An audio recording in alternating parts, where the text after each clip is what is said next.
I'm David Volk, a voice of the resistance. I'll be the strange and silly one. Today's post, while I'll never vote Republican again. Hell, I'd even vote for my dog. He can't do any worse than the Republicans are. And he'd never shut down the government. I've said it before and I'll say it again. I will never, ever, ever, ever, ever vote for a member of the Republican Party, no matter how good their candidates and the occasional actual idea an individual within the party may come up with. Oh, sure, you could say that I'm cutting off my nose to spite my face, throwing out the baby with the bathwater, which is odd because I only take showers, or some other expression of futility like expecting the phrase honest politician not to be a contradiction in terms. And I'll begrudgingly grant you that. But you know what? Even the Nazis may have had an occasional good idea, but they were still Nazis. Jeez. Hell, if the Democrats end up putting the equivalent of modern-day Hitler, spoiler alert, the Republicans have beaten them to the punch, he's just not all that competent, I would still vote for my dog over a Republican candidate. Here are just a few of the reasons I will always oppose the cons. 1. The party of small government is anything but. And I'm not just saying that because they care about what goes into my butt. No, I'm saying it because they want to tell me who I can love, what my wife, daughter, mother, and sisters can do with their bodies, and how they can move about the country, all while protecting an adjudicated sex offender. There. Are you happy? I didn't call him a rapist, but a judge did. Number 2, they're the party of law and order when it suits them. They definitely support bringing the full force of the law down on members of Antifa, the catch-all boogeyman group that doesn't actually exist, and having ICE deport brown people.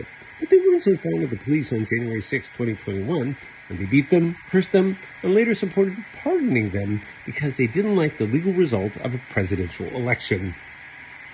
Number 3, they're stupid.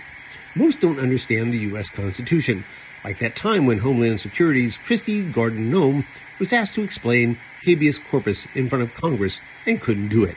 It was one thing for you or me to forget a basic constitutional principle, which requires the government to explain the legal basis for detaining someone. It's another when one of our chief law enforcement members can't do it. Number 4, they're the party of law and disorder. They believe in the law, all right, as long as it's for thee and not for me. Like that time when a criminal, being defended by Attorney General Pam Blondy's brother, suddenly had the charges dropped. Or that time when they went after a member of the Federal Reserve Board for falsifying her mortgage application, but declined to go after the parents of the Trump supporter who came up with the idea of prosecuting her for the infraction in the first place. Her real crime? Being an African-American woman in what they believe is a white man's job. Number 5, because they are willfully ignorant. They are willing to believe that vaccines can kill you, that Tylenol causes autism, even though the diagnosis preceded the creation of acetaminophen by many years. Try to say that twice fast. And believe a former heroin user with brainworms knows more about medical science than the experts at the Centers for Disease Control. Number 6, they are deeply concerned about the controversy of the day and making sure it's handled in the right way and that the wrong thing not be done. But they never seem to be so concerned that they'll actually cast a vote showing that concern. I'm looking at you, Susan Collins, and Lisa Murkowski. Number 7, they are afraid of Trump. The P-resident of the White House is a big talker who doesn't know what he's talking about and never delivers on his promises. He says he'll attack Putin if the Russian leader doesn't meet his ultimatum deadline, but somehow never gets around to doing anything when the deadline passes.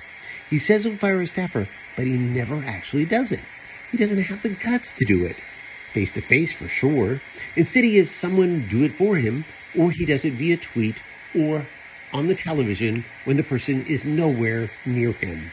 He issues presidential orders that don't have the force of law until they do, because Republican lawmakers are too afraid to stand in his way. Number 8, they don't represent us.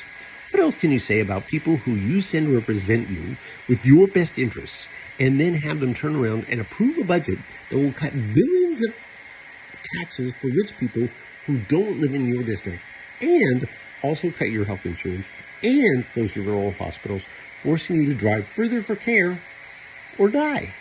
Or they shut down the government to speed up government worker firings while taking away your health care. Yeah, that's some really good representation there, isn't it? Number 8, they don't speak up for what's right. They are willing to sit idly by and watch while he torches the laws of the Constitution, decency, and humanity and say absolutely nothing. Or they just rationalize his craziness. Number 9, they won't do their duties. You know, like enforcing the separation of powers between the branches of the government, easily giving up all their constitutionally mandated powers, including the right to impose tariffs, declare war, and fund public agencies. About the only power they've retained for themselves is the right to be concerned when they don't like the outcome, but don't say anything about it.